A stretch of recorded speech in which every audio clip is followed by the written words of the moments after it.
I told myself I wasn't going to address this issue no more with Deion and his son and the draft and all this antics.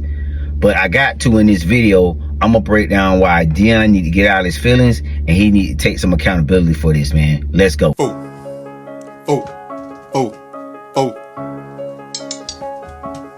I'm terrific, I'm finessing in that kitchen, dead Fisher. Dope yellow color, something like or Indiana Pacers of Reggie Miller. I'm in that bit like a man. So Asante Samuels had Deion Sanders on his platform. It is what it is, podcast. And you know, Deion said some things about, you know, the draft process and how he felt like people in the media and his friends all in the NFL circles, he felt hurt by the comments and things they were saying about his son during this draft process. But Deion gotta look at himself in the mirror and say, bro, you gonna have to take this shit on the chin, bro, because your antics before the draft and then things that you said in the media that, you know, people is not gonna feel sorry for you, Deion. I hate to say it, like your personality, the things you say, and I'm gonna just remind you what you said about confidence. Play the clip. Look at this, they're gonna call it arrogance, but you gonna call it confidence. Because I don't want my confidence to, I'm gonna say something and I want you to hold on to it, all right? Get your cameras ready, because this is game. Do not allow my confidence to offend your insecurity. If I could get up and dance, I would dance right now. If I could get up and shout, I would shout right now.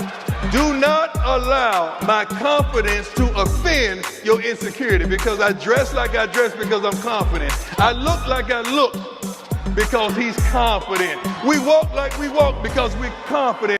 Now, he said that, and it's just like when you make statements like that, and when your son say things like this at the NFL press conference. Change the culture at Colorado, winning everybody. Yeah. What can NFL franchise and fan base expect out of Shedeur Sanders when he comes in and changes the culture and the path of their team?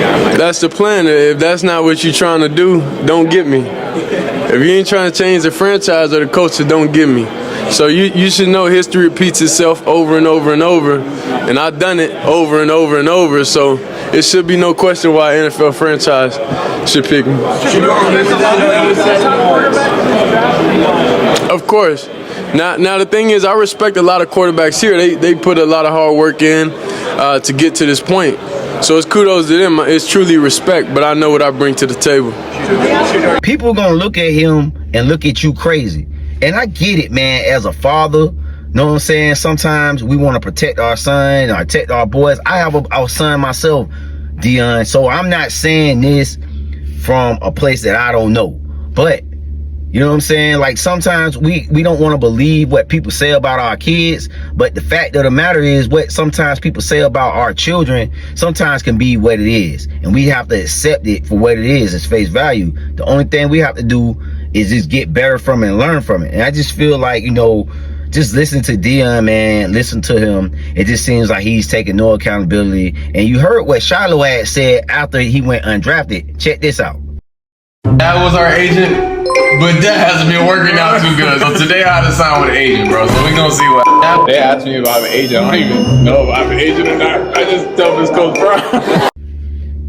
So I think there's a little bit of smoke, you know, and to what was being said in the media about Deion and the whole draft process on how everything went, man. I just ultimately feel like, you know, Deion has to look himself in the mirror and say, hey, what things I could have did better through this process? What ways I could have told my son how he could have handled himself. Now, granted, you, Deion, you was a generational talent.